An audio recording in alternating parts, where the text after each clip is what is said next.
Welcome, muscle men with retcon withdrawal, police with a chip on their shoulders, and zombie serial killers, to episode 393 of an Unearthly podcast, streaming live on the 17th of March, 2021, and featuring Torchwood, They Keep Killing Suzie, written by Paul Tomlin and Dan McCulloch, and starring John Barrowman as Captain Jack Harkness, Eve Miles as Gwen Cooper, Burton Gorman as Owen Harper, Naoko Mori as Toshiko Sato, Gareth David-Lloyd as Yanto Jones, and featuring Indira Varma as Susie Castillo. I am Bill Sylvia, the Man in Black, and with me are Randy Ronson McCulloch, I'd say top of the morning to you, but it's 10 o'clock at night. Mad Matt Winchell, I'm down to water today. and Thomas Fireheart. I feel like I had an opening joke, but I completely forgot it. Oh, and also thank you, IRS. I'm nearly done paying off all my student loans. Oh, Oh, nice. and you got your, I got the third check now.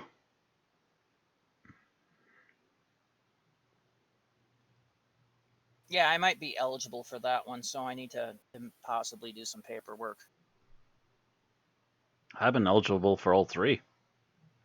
I wasn't because my mother claims me as a dependent because she sends me money every month. Yeah.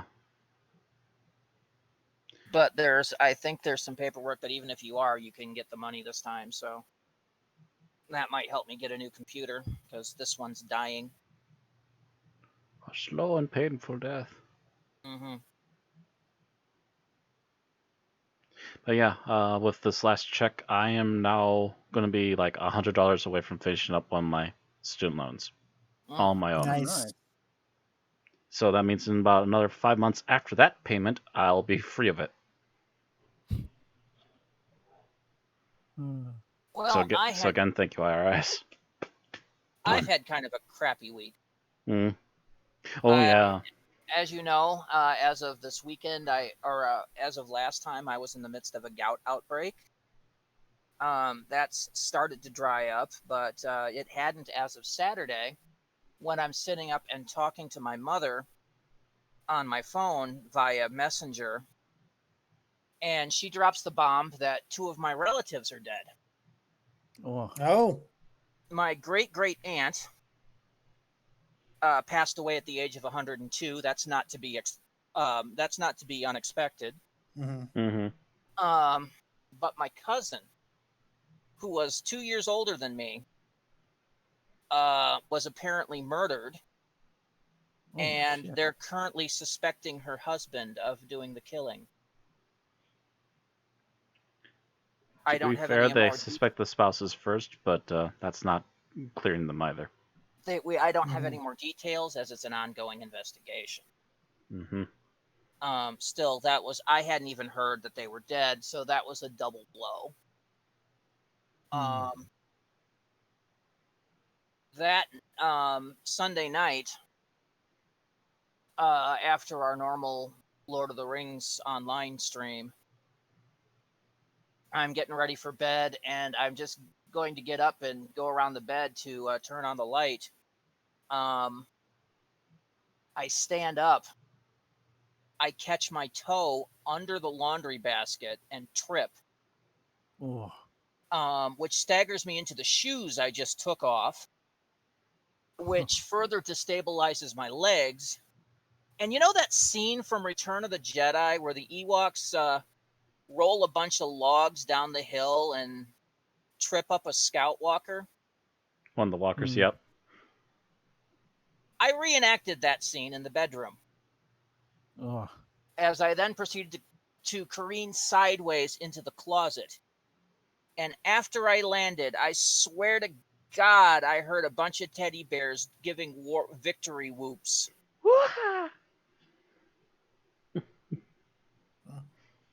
I immediately run for cover. Was compounded by the issue that one foot was still half swollen with gout and was very pressure sensitive. And I just banged up the knee on the other one in the fall. This meant I was unable to get up. because I couldn't put enough weight on either leg to force myself into a standing position. And I was stuck on the floor for 12 hours. Oh. I had to sleep on the floor. And we were about ready to call 911 when I finally, with a lot of pain, managed to force myself to my feet and get up onto the bed. So, yeah. Been a shitty week. And the topper for it was, after, those blows, I wanted comfort food. So I, open up my phone, I dial up Grubhub, and I order some KFC because KFC mashed potatoes are comfort food for me, right? Mm. First of all, they delay my order by about an hour. And then, despite specific instructions given in there, they just say, I left your food in the lobby. Oh, for crying out loud. Damn. 1 star, So- no tip. Yeah, well, the tip was already factored in, but I am not ordering from Grubhub again because that stuff's crap. That's absolute garbage. Mm. A-hole, By the there are time- people physically incapable of getting there very well. And I'm on that border, Mm-hmm. especially with a bad knee and a bad foot. Yeah. By the Yeah. time I hobbled down, got my food and hobbled back, it was mostly cold. Yep. Left in the lobby. Thanks. You ruined my meal. Yep. Mm. That was it. That was just the capper of basically shit weekend. On the bright side, hey, you got a new Conan update. New Conan update, new Lord of the Rings update. Oh yeah, the Lord of the Rings updates are still coming for Lord of the Rings Online. They added a new non-endgame zone. Yeah, right outside of Bree, and they updated the Bree map to the new template they've been using. So I bet it looks real kick-ass. Probably But have to look at that sometime when I get enough time. So, in other news, it's we're on this side of daylight savings time now, which means that this is the latest I have been up at night all week.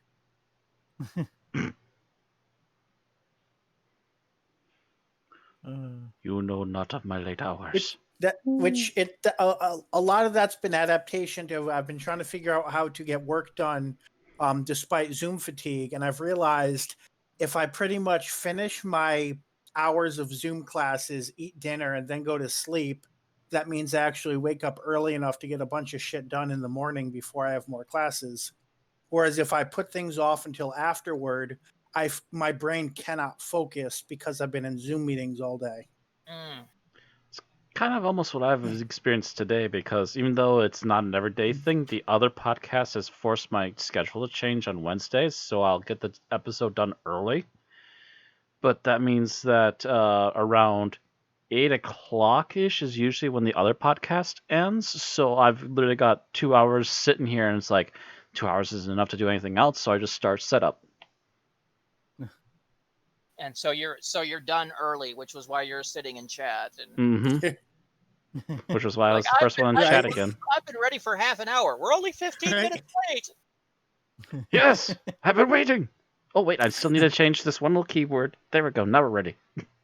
That was like yesterday when I was like, okay, I've been late to class, like the last 3 classes. I'm going to make sure that I eat a little early. I sit down 10 minutes early. I logged into class and there's nobody there, not even the professor. And I was like, I'm going to come back in 5 minutes. That was me about 55 after. I'm like, there's no one else still here. I'm just going to finish my drink and then I'm going to go replace it with water now. No, So at least I get all that out of the way too. I got caught on a YouTube train. I've been trying to get back on my keyboard too to practice some stuff. I want to make something my own again, and it's just like my big thing is I want to make a lot of the stuff I make is technically like background music or more suitable for background music. I'm trying to do like an overworld theme almost, if you will, for like a video game. It's coming to me in little bits, but it's like I'm trying to figure out how to get the main theme of it done, and it's really just kicking my ass. On the Yeah. bright side, every time I make an original piece of work and it's kicking my ass, usually by the time I actually get done, it's actually going to be pretty good. Hmm. So, looking forward to that in about a week or two.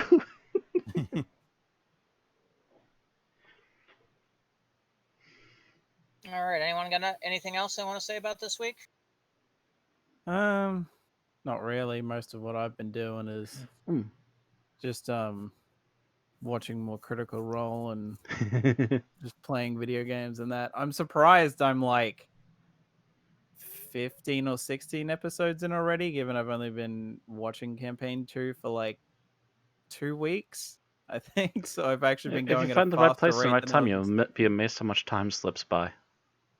Mm. As far as I'm I concerned, know it's a it's good at a. podcast for listening to as much as it is for actually Oh watching. yeah, yeah. Essentially, I basically leave it the YouTube window of the archive open, And just let and play. I'm just like playing video games basically while I listen to it and occasionally look, depending on like how intensive I've got to focus on whatever game I'm playing. Speaking of games, though, by the way, really quick, the reason I found out my check came in is because I was checking my bank account to see how much I still had in there. Because I saw that Destroy All Humans was on sale for half price on Humble Bundle. So that was like $15. I'm like, how much is still in my PayPal? That's a good portion of it. How much is in my account? Oh my word, all the money is in my account. Got the new one? Yes, the remake. Yeah, The remake of I have that on Steam. I just don't Destroy All have a Humans. system that's capable of playing it. Yeah, I got it on Humble Bundle, which means that it's a key for getting it on Steam. I just realized that just like the episode itself, I missed the opportunity to make a Dorian Gray joke in the opening. A Dorian Gray joke. Missed opportunities. I'm not Yeah, sure how Dorian Gray fits into this. The painting of Dorian Gray, the painting aged while he didn't. Mm-hmm. Yeah. Just think of the climax of this episode.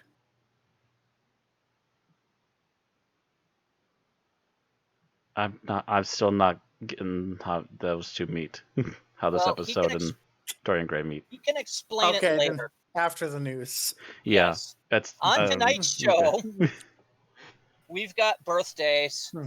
we've got Big Finish news, and nothing in betwixt. We've got. Are they filming? We don't know. Nobody's telling us anything. They're being quiet again. We've got one piece of geek talk. Matt's due to do the summary.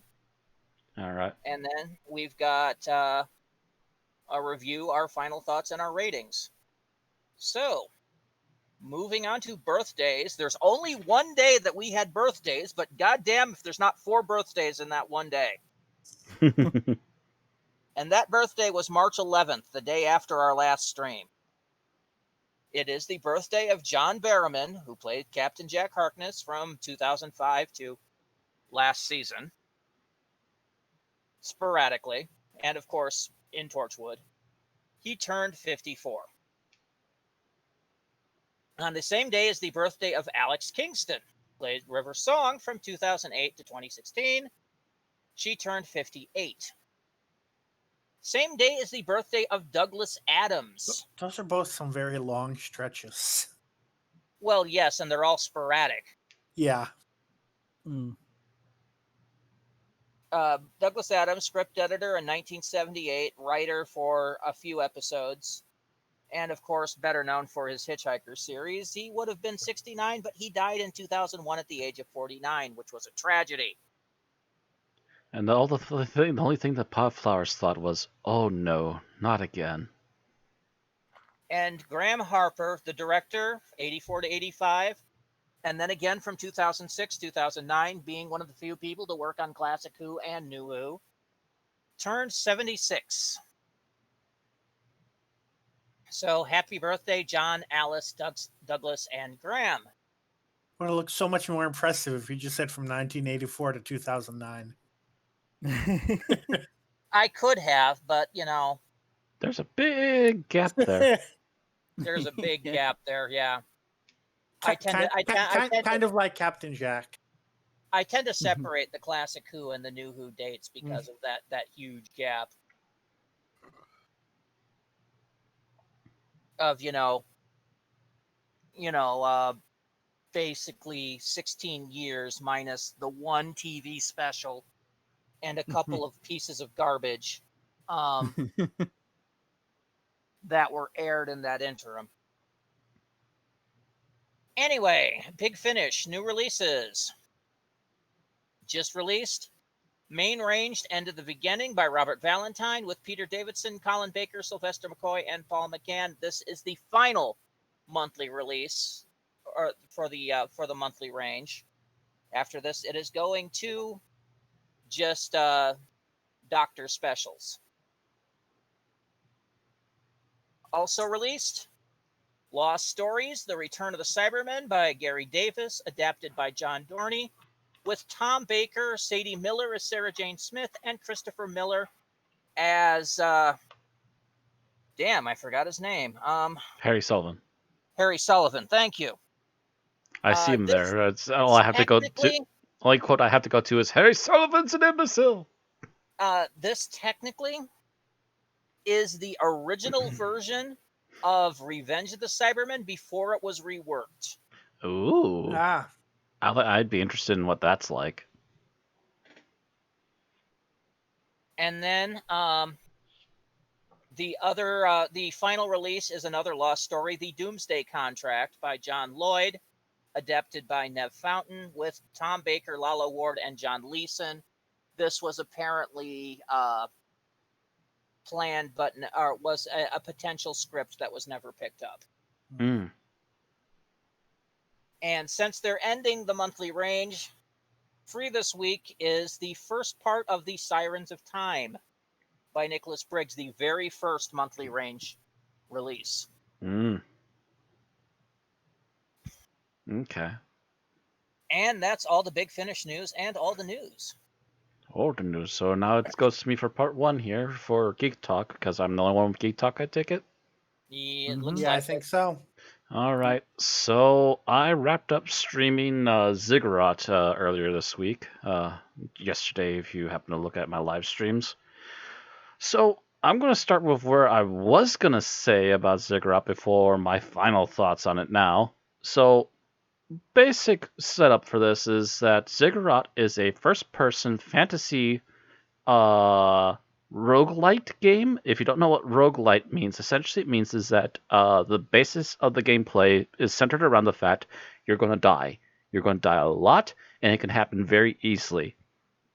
So with that being said, there's still stuff that you get even after you die in the game. In particular, Ziggurat's method of unlocking things is for characters, you can unlock different character types. All of them are different types of wizards or mages or whatever. How you unlock them, they actually do have descriptors without images as to how to unlock these different characters. It can be anything from damage you've caused through your different lives, to how many of a certain creature you've killed, to how many loot boxes you found. By loot boxes, I mean there are rooms where there's a box, you get close and it drops some sort of loot.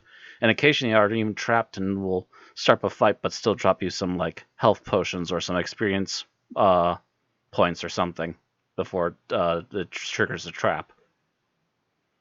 So you get loot of some kind out of it. So stuff like that unlocks characters. I'm not sure what the particulars are on the other unlocks. I assume it might be why you collect treasure and how much that amplifies your end score, and how much score you get will unlock different weapons and also different level up abilities that come in the form of cards. It's not like a card game, but essentially the different level ups you get will essentially be drawn at random as like two different cards when you click to go to your level up screen. Otherwise, you automatically get a boost to your HP and the mana for your 3 different mana pools. The mana pools are spells, which come in the form of spell books, staffs, which come in the form of magical staves, and artifacts, which come in a variety of different magical artifacts, from basically hand grenades to crossbows. But then you got these level up choices which you can pick. Some of them are even bigger bonuses to your XP or your mana. Some of them are like little extra things like extra speed or become unattackable for a certain amount of time after being hit. Just all kinds of little bonuses like that. One of them is even called Magic Missile, and essentially when you pick up gems, you automatically shoot off a homing missile which will freeze enemies for a couple seconds. And you can even get a boost for how long it freezes people. Just all kinds of stuff like that. And that's how you get your general unlocks and how you get stronger as you progress through the game. And all that's pretty decent, and you even got some enemies that are Doom-esque. In particular, there's one enemy that's obviously a Doom reference, which is a floating skull that just chases after you and tries to hit you in the face. There's even a boss version of it called Arthur. And I've seen some advertisements for a sequel, which also have dragon versions of the Coca Demon.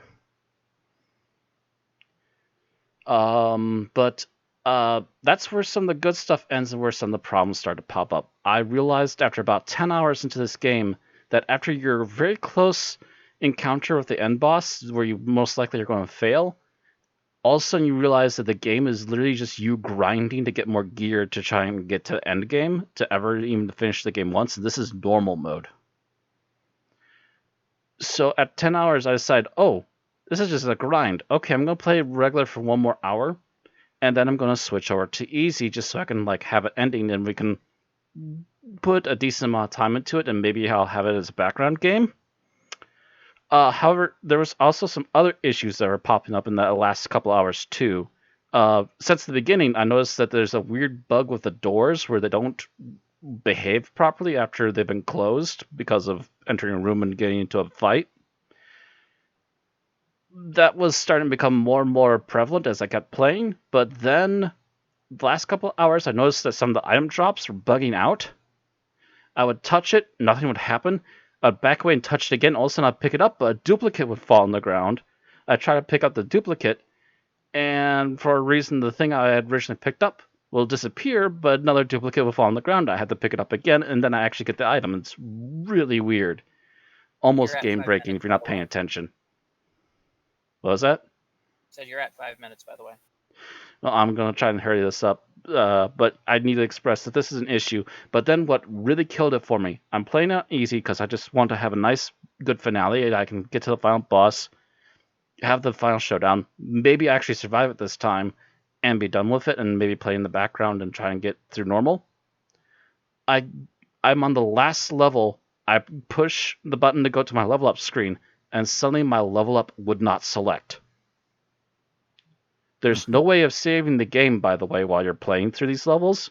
So that means if you get to level 5 and something happens where you have to close down the game, you just lost everything.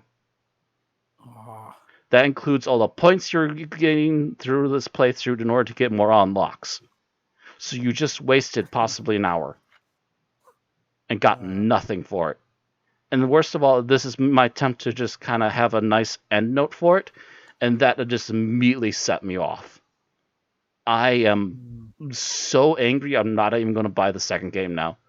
I have no interest in coming back to this game if it's going to be this buggy, and I would actually highly warn people that this is a possible problem that could cause your game to have issues if you try playing the first one.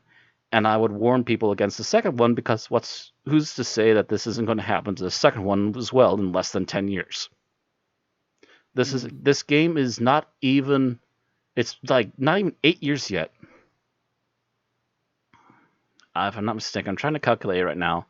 Yeah, it's not. It's maybe getting close to 7 years old at this point because it came out in 2014. And it's just been this ill-kept. And this is on the GOG version. The GOG who prides itself on being more bug-free with their games. So, yeah, it comes with a heavy caveat warning of there's a lot of bugs and they can be game-breaking. I, my good conscience, cannot say that I would suggest this game to people anymore, sadly. the first couple hours are fun, but after that, it can burn out pretty quickly. And if you hit those game-breaking bugs, it could just cause you to just uninstall. My warning, and that's my thoughts on Ziggurat. All right. So, moving on, it is still going to be more Matt as we do the episode summary for this week. All right, I haven't even put up the image yet. Pulled images yet. Torchwood. They keep killing Suzie.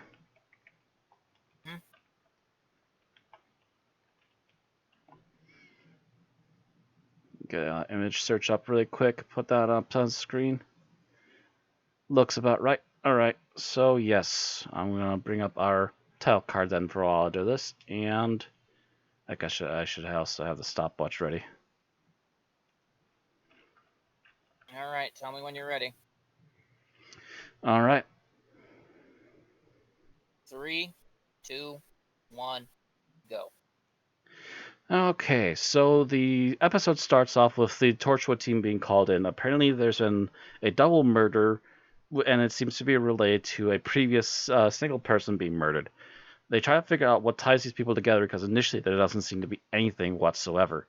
Turns out that they're possibly, after using the life glove on a couple of people that was introduced in the first episode, that apparently these people were all tied together through a group called the Pilgrims, I believe it was. One of them does drop the name Suzie, who is the original Torchwood member who was using the glove. They do bring her to life, and they start talking to her about what's going on. It took, for whatever reason, extra measures to also bring Suzie back to life. And she's staying permanently alive for some unknown reason as well. They managed to find out that the guy named Max that she was talking to from the Pilgrims, she was constantly telling him everything she was going through in Torchwood because she just felt like she needed to vent to somebody, but she was also constantly using a drug that they use to erase people's memories. Thing is, she was using it on the weekly on this guy, so he was getting heavier amounts of bigger doses than anyone should actually be getting.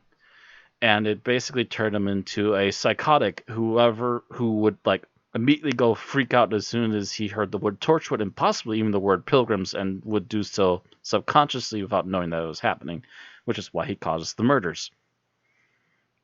So he's put away temporarily until they can figure out a way to fix him out of his hypnotic state. But then there seems to be something weird going on with Suzie. Not only just the whole still staying alive thing, but she's apparently slowly getting better and healing. To which also Gwen wants to take her to see her father because she's apparently frequently mentioned that she's worried about her father. He's supposedly dying of cancer. So Gwen finally sneaks Suzie out from the others as they're going to check up on something else. And they get out of Torchwood and they take Gwen's car to go see her father, Susie's father. While this is happening, somehow the Torchwood Institute goes into a police shutdown, and it's possibly something to do with Suzie, as I recall. It takes them finding the serial number of the particular book that Suzie was reading from, that they also found in her storage. That is the key code to reopening Torchwood and unlocking it. They managed to do that, start chasing after Suzie after she had apparently killed her father, for what we're not sure, but assumably there was some sort of abuse between her and her father. And Suzie wants to keep getting away with Gwen because she wants to live, and not caring that, trying to use an excuse that there's a bit of Gwen in her still, even though she's literally murdering Gwen by staying alive. The others finally chase her down. There's a bit of a shootout. She still won't die despite being shot, but it's preventing her from killing Gwen, to which they are able to send a warning back to Torchwood to destroy the glove. They use one of their almost alien-level weapons, shoot the glove, it shatters, and the connection is finally broken, allowing Gwen to stay alive and finally allowing Suzie to perish. They put Suzie back on ice. There's a bit of talk back and forth, and things basically end from there. All right. Did that in 3 minutes, 39 seconds. I'm trying to find mine. I'm not getting there. More or less. All right. I forgot to do something. I had all that time to set up, and of course I forget something Forget the roll. because I'm we always forget something. Hello, welcome to technical difficulties. Da, da, da, da, da, da, all da. right. So now we're going to discuss what we liked about the episode, and it looks like Thomas is first. Oh, I guess I kind of just liked that we did generally get more of Susie, given she was only in the first episode. And the actress does a good job, so it's like it was nice to have an episode that calls back and sort of brings her back for this one time, just so we get a bit more. A Yeah, bit I- more, yeah. I have Yeah. a vague memory, so I hope I'm getting this right, but I feel like I read something where the actor actually thought that she was going to be a more regular cast member until she read the script of the first episode and realized that she died at the end.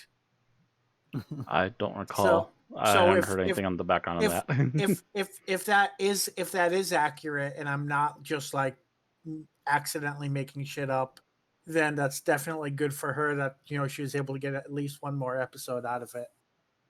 Mm. Well, it could be that she auditioned for one role, and Got a different one too. Yeah, yeah, Yeah. that happens sometimes. that happens a lot actually. Like she auditioned for like Toshiko's role, Mhm. and instead it went to Naoko Mori, and they tweaked it for that character, and then she got, well, for as a consolation prize, we'll let you in the first episode, but Mhm. Mm. Yeah, there's a Oh, lot of different okay. ways it could go. Hmm. Just like Thomas and I were talking today about the secrecy involved in the casting for WandaVision and how it was similar to back when they did casting for Return of the Jedi. And sometimes you don't even know what franchise you're auditioning for. Sometimes, yeah. okay. Mm. So to let you know, no, apparently that character was always intended to die, but they didn't want you to know that she was intended to die. So in the first episode, she's given full credit as a regular cast member. Ah, But that was just Russell T playing everything close to the chest. yep. Right. That's Russell T Hmm. doing what he was supposed to be doing and doing a good job of it. They also thought about bringing her back for an episode in series 2, but the actress couldn't do it because she was pregnant at the time. Ooh, Ah. yeah, that'll put damper on that plan.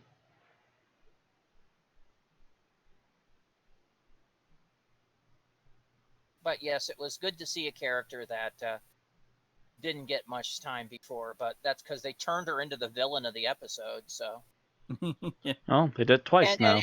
and she Mhm. I'll talk about this later. Talk about it later. Talk about it later. Something All later. right. Matt, how about you? What did you like about the episode? What I like about it, I like the setup of they actually of them giving an actual not only a decent mystery but a decent mystery that ties back into stuff we already know about because of that first set episode. So as long as you've been paying attention to the series, this is all it's up for us to go, oh, that girl again. Okay, that Mm. person from the very beginning of the show that's no longer part of things. So there's more going on behind her than just the one I want to kill Jack and then myself bit that she went through in the first episode. Because apparently I think it was the knife caused her to go kill Crazy? Or something to that effect? Basically, she got addicted to using the glove, and the only way to use the glove more was to use the knife to kill people. Mm-hmm. Mm. What did they wind up calling the glove? The smitten mitten? Yanto called it the risen mitten. Risen mitten. Yeah. And I think the name that they joke about of like not being the cool name was like Resurrection Gauntlet. Yeah, that's the original name they were currently still going with. Hmm.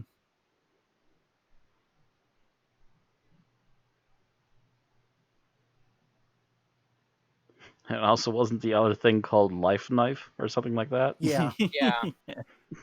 He just likes rhyming schemes. Why not? Mm. Peter Parker. No, that's alliteration. Rhyming scheme, it sounds a bit Cockney, actually. Life knife. Yeah, that does, actually.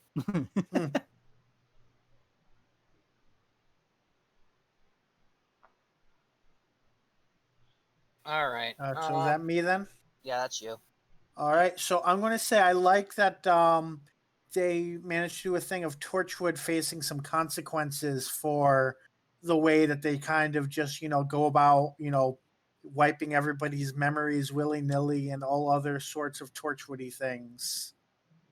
Mm. So Well, it's we not even actually just that they see, wipe memories they, willy-nilly, they it's the live fact in the that somebody was world. abusing it.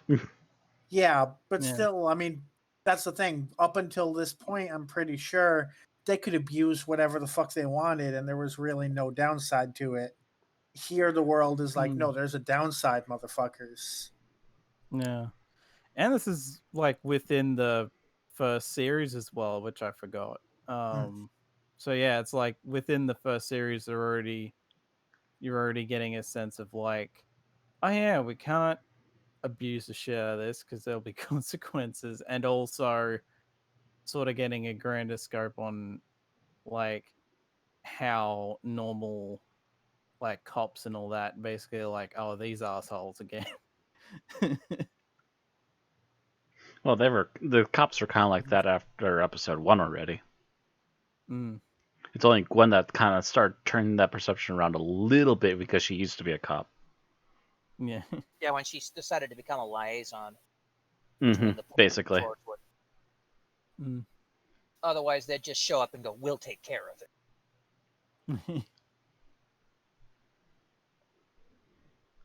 All right, I guess what I really liked was the interactions between Suzie and Gwen. Mm. Yeah. It kind of helped bring both into a little better light, I think. Mm. Make each a little clearer. At least to me, anyway. Mm-hmm. Yeah. Right, let's talk about what we didn't like. Thomas. God, let's see.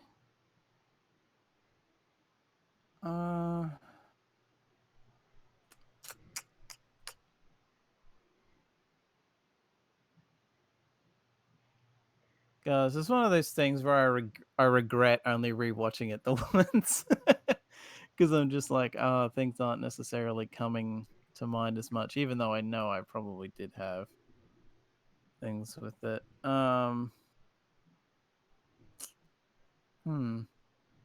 guess nothing necessarily is jumping out at me off the top of my head, even though pass for now until I can think of something. All right. You can't say everybody took them this time. Yeah. Matt. I'm gonna go with the fact that this episode basically says Susie's never to be trusted ever under any circumstances. Yeah, that's kind of what I want to talk about.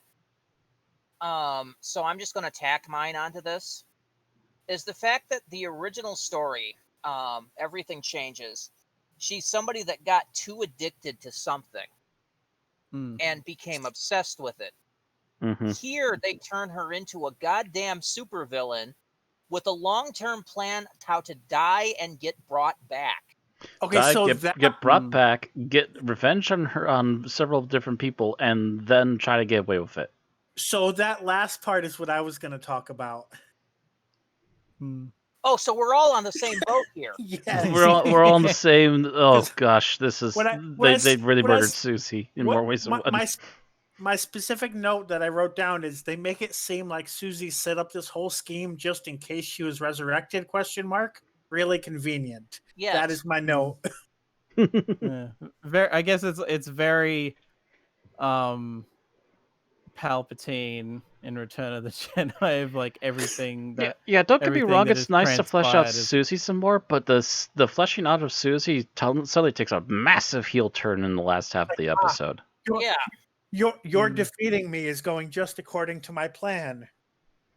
Yeah, I mean, okay. So before this all happened, she winds up retconning a guy for a year because she's implanting him with subconscious instructions on what to do if she disappears for more than 3 months. Mm-hmm. Meanwhile, she also has a program built into the computer at the station, at the Torchwood base, that she can literally say a code word, and a couple minutes later, the whole place is going to lock down, and then you have to get the right serial number to say back again in order to unlock everything. Mm-hmm. And all this is also in plot for the fact that she wants to get revenge, apparently on a family member, so that way she can murder them, especially if they're on their deathbed already, and then try and get away with the fact that she's technically murdering somebody in order to get her life back. Mm-hmm. I mean, And then is a massive Machiavellian thought based on a piece of experimental technology that they didn't fully understand. Even she didn't fully understand, but she had some good guesses, apparently. Yeah.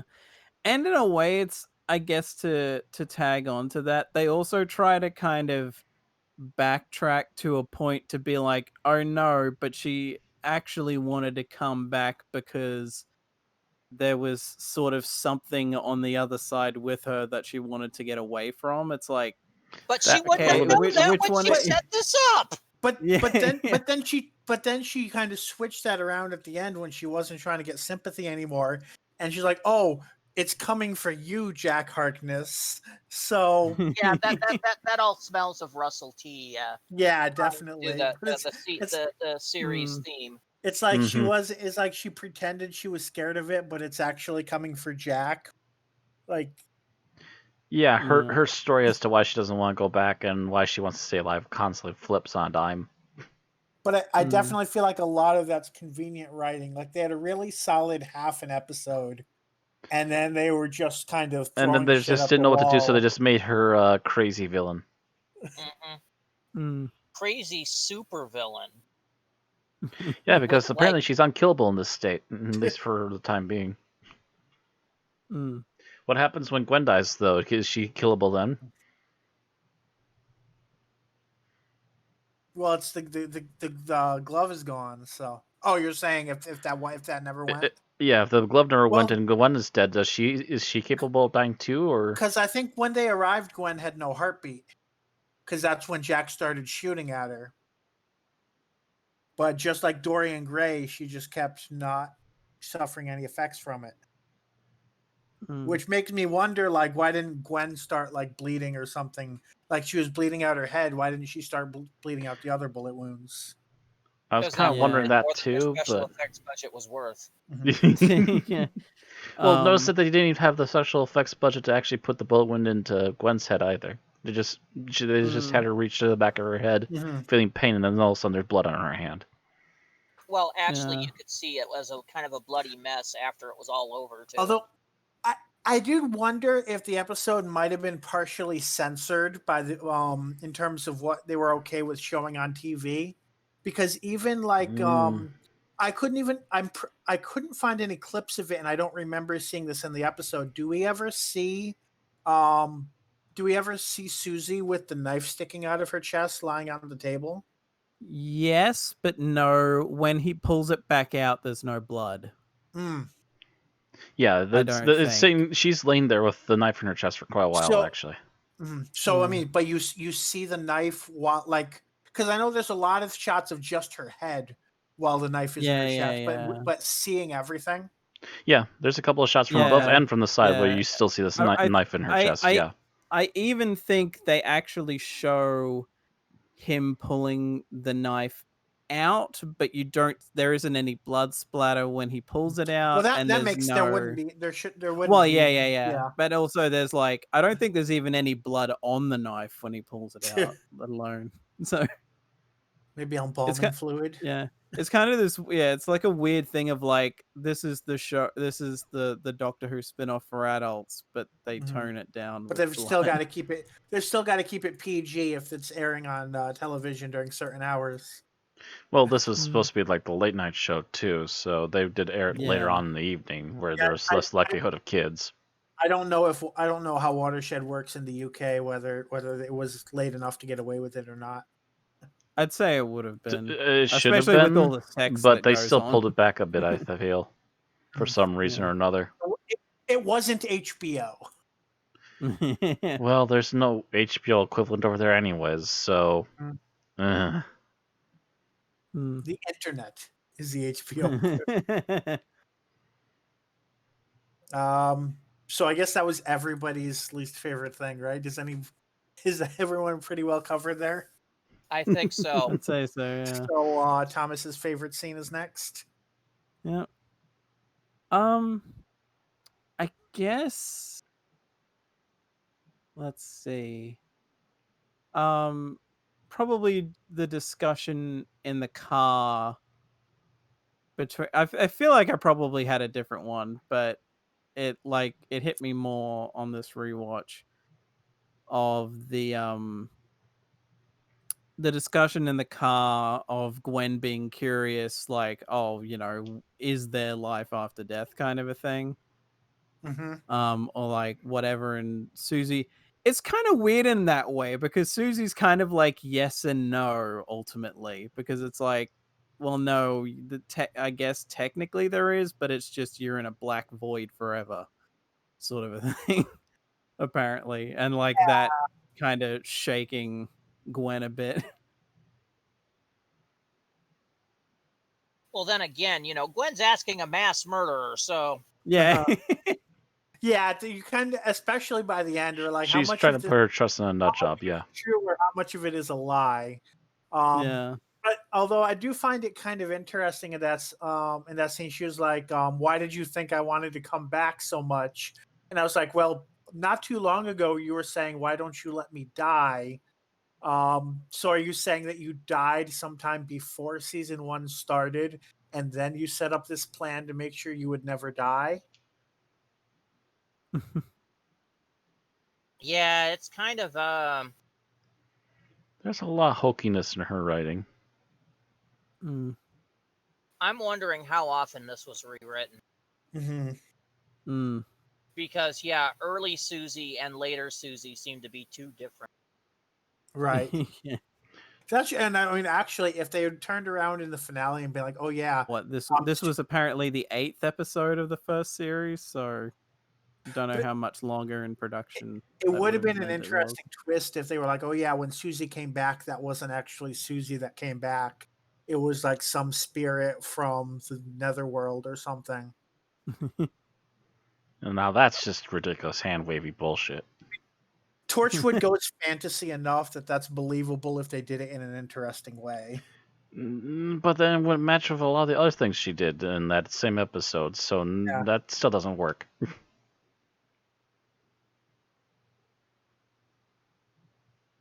Now it's Matt. Favorite scene you said? Yep. Around now? Yep. You know what? Sure, it gave me a giggle. Lots of different uses for a stopwatch. That was The amusing. flirting scene. The flirting that's scene at the end, yes. That's actually the first reference of Ianto and Jack getting together, Mm-hmm. which still kind of baffles me, as we're not too far out from him moaning over his dead girlfriend. I think we're meant to take the impression that that's literally just like Jack's like magnetism. Partially his magnetism bringing him around, yeah. Mm. Or I think in uh the Dr. Dances, he was like 51st century pheromones or something like that.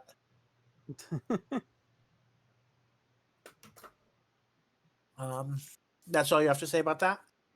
That's all I have to say about that. It was Okay. just an amusing moment, and Yanto, as usual, quickly cleans up while Jack gets everyone out, and they're going to have themselves a one-on-one time. All right. The one that I enjoyed because it plays into the themes that I like from this episode so much. How much retcon did you give him? One every week. for 2 years. Like, well, no wonder there's fucking side effects. It's like, yeah, you can't just roll into town and keep brainwashing everybody and assume that nothing's going to happen. Even though Yeah.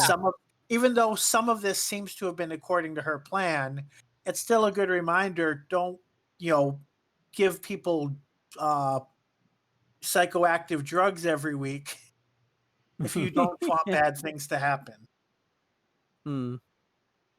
It just reminds me of Men in Black. Did you flashy thing me? How many times did you flashy thing me? Yeah. Right. Only twice. But yeah, it's that was okay. Although although it does seem to be, that it was more her master plan to cover her subconscious programming. Again, with the two different Suzies. Right. Mm-hmm. So my favorite scene is the cops talking to Jack on the phone. Getting a little comeuppance. Yes. Could you say that again, Jack? Louder, please. We're very sorry. We need your help. The entire room laughs. We're locked in our base. Yeah. We're locked in our base. We need your help, please. Although, interesting little mistake by the production crew. The ISBN listed is not actually for Emily Dickinson's poems. Of course, Randy researched this. It's for the Oxford Book of Quotations.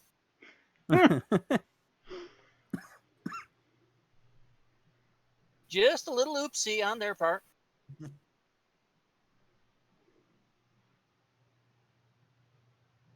All right.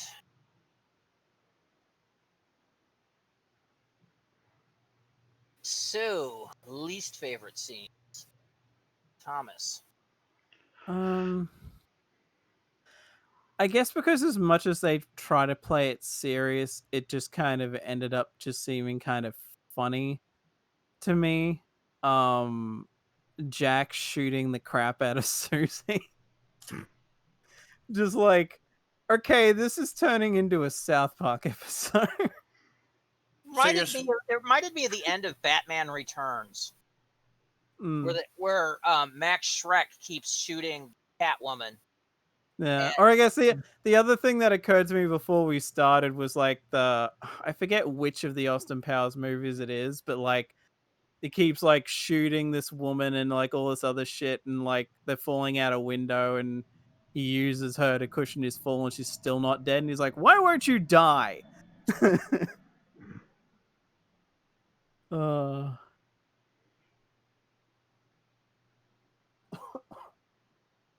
So that was another one where, it's just like, okay, how many times he's just blasting the hell out of her chest, and it's just like, nope, she's just kind of laughing back at him, and they're trying to play it as serious, but it's just like, okay, this is a bit silly.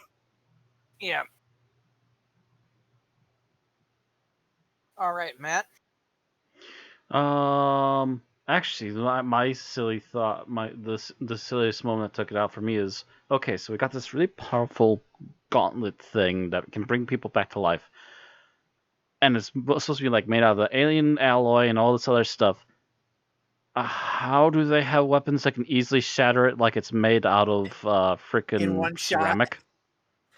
Yeah. And literally destroys it like it's ceramic out of one shot. It just instantly like that. How's this thing not destructible by literally just dropping it by accident on the floor? I mean, even your standard steel gauntlet, if you shot it, would make a dent, but it's not going to destroy it. Yeah. I would have thought that they could have put it in a thing of like highly corrosive acid, or like some sort of alien tech thing that they have on station just to quickly throw something in there and destroy it to get rid of it. But no, just shoot it with our laser guns. What? I mean, the thing that I kept trying to figure when I watched it both times was, Did she actually shoot it with something that shot a bullet, or was it an electrical charge and that overcharged the They have some gauntlet sort of weird blew out? standard issue gun that I think is almost on the level of a laser gun, but it's hard to tell. I don't think Actually, it's on no. the level Yeah, of a I laser think gun. that's it. It's a stun gun. She shot it with a fucking stun gun, and the electrical charge from that, Blew it with up. the electrical charge that's already in the gauntlet, made it explode If somehow. only someone had thought to shoot Rassilon with a stun gun.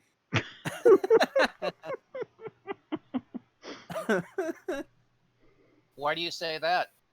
Isn't the pair to this glove the one that he has at the end of time? It looks like No, it. because the pair to this one shows up in season 2. Ah, Oh, We does it? thought this was Rassilon's gauntlet, but it's not. ah. I don't remember if the other one showed up in season 2. Oh well, I guess I'll find out. We'll get there eventually. Um, Especially since we're running out of regular Doctor Who episodes to review. mhm. So for mine is kind of the larger scene that includes the one Thomas mentioned, kind of the climax in general. Part of it is just how little like agency Gwen has by the time she like in getting there in the first place, even though she's kind of unconscious when it actually happens. I already kind of dug into the shooting scene a little bit when I talked about, if they were following the internal logic of the episode, Gwen should have started bleeding from bullet holes. But even just the fact that there's this, they're shooting in broad daylight surrounded by houses, the cops show up, and then they're just kind of like magically fade to the next scene.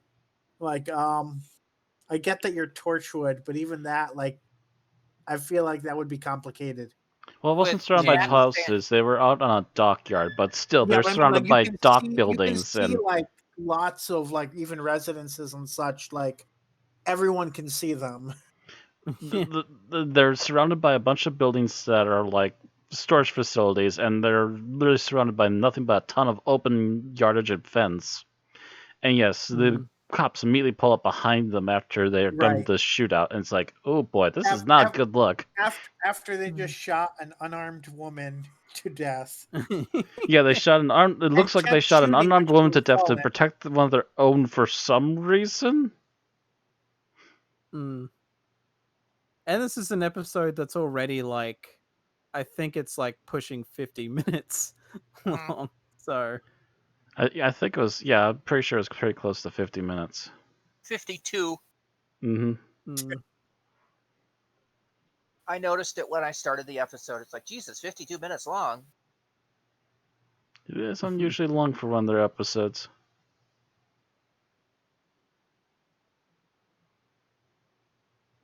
So my least favorite scene, I think, is Susie and her father and Gwen in the hospital, because that's the point where she makes the camp villain turn from Susie's perspective.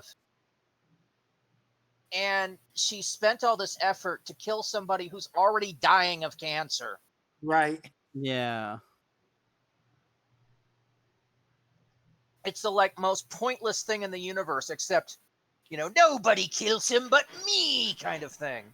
Mm-hmm. Yeah. So it's kind of a Joker villain turn. Yeah, it's like it's one of those things where it would have been better if she just like, I just wanted to see him suffering, and then just leaves. It's like it's not a matter of, oh yeah, I have to be the one to do it. It's just like, I'm just glad to see him suffer like this, and then Actually, goes.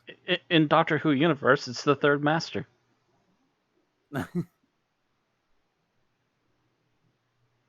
Suddenly, it's the shark that's tasting blood in the water, and you must die. Yeah, it's just, I don't know. It's kind of where the episode goes to camp. Mm-hmm. And it goes from this is interesting and somewhat thought-provoking at times to, okay, now it's just gone full hokey. Yep. And you noticed that in the credits of this, there's 2 writers. And I'm wondering if one writer started and the other writer finished. Yeah, and kind of. neither did the twain shall talk. Yeah, that's kind of what it's looking like now that you mentioned that. especially since we keep kind of mentioning, there's this one first half of an episode. Maybe it was a two-parter at some point. Who knows? Just for with these certain themes, and then the second half that kind of abandons all of those themes and is a lot wonkier. It's almost like the problems with the first season of Torchwood compressed into one episode. Because you have the really good parts of Torchwood, episodes that make you think, episodes that do this, and then you've got the camp. It's like compress Countryside and Cyberwoman into one episode, and that's this. At least there's not like the gratuitous, like unnecessary, like sex and stuff, like just for edginess. Yeah, at least there's not the unneeded adult. Yeah. Having Gwen and Owen screw a few times, and this would have been season 1 in a nutshell. Yeah, at least they got rid of the unneeded adult tension that was frequently leaving us going, ugh. They had to bring it up, though. They had to bring it up slightly, yes. Very quickly in the middle of one sequence. I guess also on top of there being two writers, you've also got Russell T going over stuff to change stuff, because apparently he added the implication that there might have been another glove out there somewhere, and the implication of the glove, and very obviously it was his demand that there be something mentioned about the thing in the darkness. Yeah, and just with how Torchwood is, he probably also had like Chibnall like going over it for his own continuity and such. So you could argue that there were technically like 4 writers on top of a script editor as well. So that could be potentially 5, depending on how much the script editor actually did. Yeah, I got wondered. It seems like there's just too many chefs in the kitchen on this one. Unfortunately, there's no story notes that really say anything about what happened behind the scenes that we'd be able to do anything interesting with, like draw any conclusions from. Yeah, presumably this is just a bit of a hodgepodge story that happened behind the scenes between just 4 or 5 people, and then it just became an episode somehow. The script editor was Brian Minchin, by the way. So that would be the 5th name if there is one. Like the only thing I can see is just that apparently this was originally conceived as like, in case of an emergency, break glass and here's a script that we can use, sort of a thing. But like apparently Russell T liked the idea and the writing so much that he was just like, nah, fuck it, let's just do this as a series 1 episode. So like maybe it wasn't as given a thorough look over as they might have. I'm wondering if maybe it just looked better on paper and then it turned into a hot mess on set. Could be. Just that somehow the script was interpreted very differently by the last half. It's very clear that parts of it were just added specifically to kind of foreshadow the Abaddon plot. But you can tell those. Right. That's separate from where things go south. Well, that's just part of the extra stuff on top of the fact that the script suddenly goes south halfway through for whatever reason. I'm just wondering if part of it's script part 1, script writing 2 rewrote this part, etc. And it just got a different feel. Possibly because of the 2 different writers. I don't know. Yeah, it's hard to say. We would have to have all the writers in the room and ask them who did this. Right. All right. Well, we're obviously at final thoughts mode here, so let's start with that, shall we? Yep. All right. This is one where, I mean, Torchwood's always been very hit and miss for me, and arguably more misses than hits. And this is one where it's like, it's not as bad as I would have thought going back into a rewatch, but it's still kind of I could give or take this episode. It's just, like There are like, yeah, it's one of those things where it's more annoying because there's potential there that's kind of squandered, whereas some stuff is just, oh well, this was just a bad idea from the start, or like, oh well, this is completely bungled. So it's like, oh well, fuck it. Whereas this is like, god damn it, there was actually like a good thing in here that you kind of bungled by making her go into supervillain territory. And it's just like, with a bit more care, this could have been a hell of a lot better than it was. But at the very least, the acting was still very good, and it was nice to see this actress come back. That everything? Yep. All right, Matt. Yeah, I'm gonna say that the acting overall was really good, at least given the script that was given. The first half of the plot is, oh, actually, before I go into that, the visual effects are also pretty good in here. Decent makeup, decent visuals. There's not a lot of visual effects, like digital effects that were needed for this one, but there was a few of them here and there.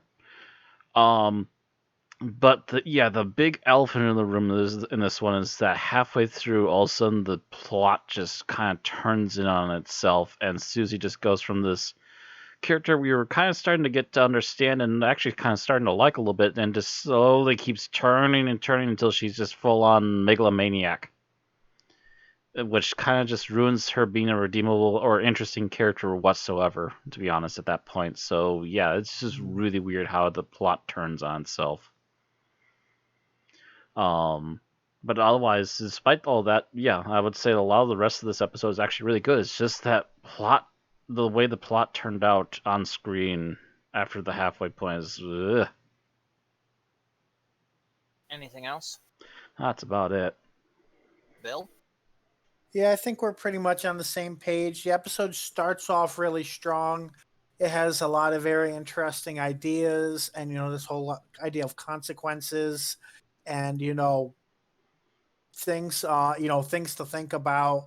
And then it kind of really starts to nosedive into this really much more generic, much harder to fathom supervillain plot, uh, kind of devolving into a kind of anticlimactic ending even. Um, so there's a very solid episode in there, but it ends up kind of being buried, and it's really unfortunate because you can really kind of see what could have been a really great episode that gets kind of squandered in the process. And I really wish we could understand a little bit more about how it was made. And for all we know, the first writer like had a family emergency or something that we don't know about, and I kind of wish we knew a little bit more about it. But it had a lot of potential. It really ended up kind of being squandered by the end and undoing a lot of the interesting things it had done, and the episode is not is worse off for it. That's about it. All right. So yeah, much the same. We don't know much about what happened here, but the first two acts are pretty solid and interesting, and then the third act just goes off the rails. Reminds me of a few movies I've watched. Either the writers didn't know how to end it, or a different writer took over with a completely different mindset, or something, but it goes from interesting to comic book at the drop of a hat. And you're kind of, what the hell? The acting is well done. The directing's fine. The special effects are fine. It's just this one linchpin in the writing that seems to be a bit of instability. And it's not just inserting from Russell for the plot line, because he's done that successfully in other stuff. No, it seems to be whoever wrote the third act was a completely different person than whoever wrote the first two acts. And we don't know why. And they just do not mesh. Mm-mm. So with that in mind, let's rate this. Give me a moment here because I'm not on the right page. All right. Thomas, you are our first reviewer. You are our first to rate. I said after we finished last week that I'd been giving fours several. Yes. I'd noticed that I'd given fours 3 weeks in a row. That's not happening this week. Because of the generally, while the acting would still bring it up a bit, the squatter potential is something that I can't really reconcile with too much. So this gets knocked down to a 3. 3 from Thomas. Matt, what do you say? I was going to give it at least a 4, but the fact that the third act even literally attacks everything in the previous 2 acts of the episode kind of drags it down even more for me, so I'm going to have to say it's a 3.5.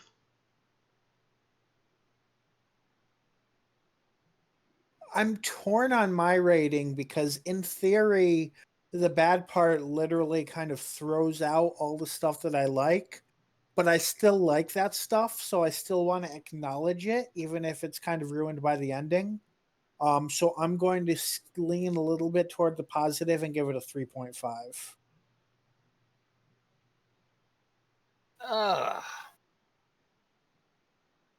Oh. Yeah, I'm going to be with the positives on this because you've got 2/3 of a good of a good episode here. Like I said, I could have seen me going higher, but it's the fact that that last part just ugh. You've got 2/3 of a good episode here, and then it's just that last act that kills it. I will give it a 3.5, but I can't go higher. And so, with that in mind, Bill, Matt, and myself are right, and Thomas is in the wrong, as we average out to a 3.4. Which would put this... Poor Torchwood, you have such a hard time. You do, because you just can't get it all right at once, except for once in a great while. It's like 2 episodes a season. You get right on the nose, and then you just let slip. And people wonder why it never comes back.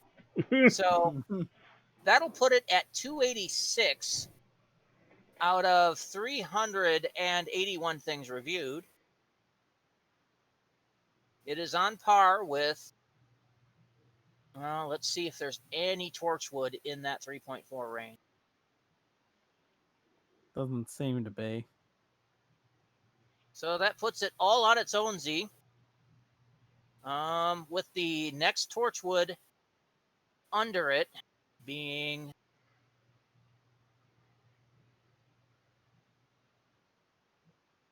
Drum roll. Greek Sparing Gifts at a 2.8. Yeah, I think you're right. Oof. And above it, the next Torchwood above it would be... Small Worlds. Small Worlds at a 3.5. That's the one with the fairies? Yeah. So it's between the one with the fairies, and I don't remember Greek Sparing Gifts that much. Greek Sparing Gifts should be the lesbian mermaid. Yeah. So it's better than the lesbian mermaid, but not as good as the fairies. Torchwood is a weird show. Right? Yes, it is. So there you go. 286 Up out of Pixies go. 381.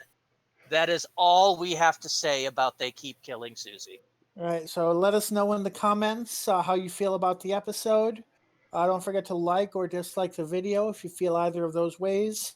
And of course, make sure you subscribe on YouTube to keep getting our exports and ring the bell for notifications. And or follow us on Twitch to get our streams every Wednesday night. All right, so next time we continue celebrating John Barrowman's birthday with another episode of Torchwood. It's Torchwood Random Shoes, written by Jacquette May and starring John Barrowman as Captain Jack Harkness, Eve Miles as Gwen Cooper, Vern Gorman as Owen Harper, Naoko Mori as Toshiko Sato, and Gareth David-Lloyd as Ianto Jones. See you next week. See you all then.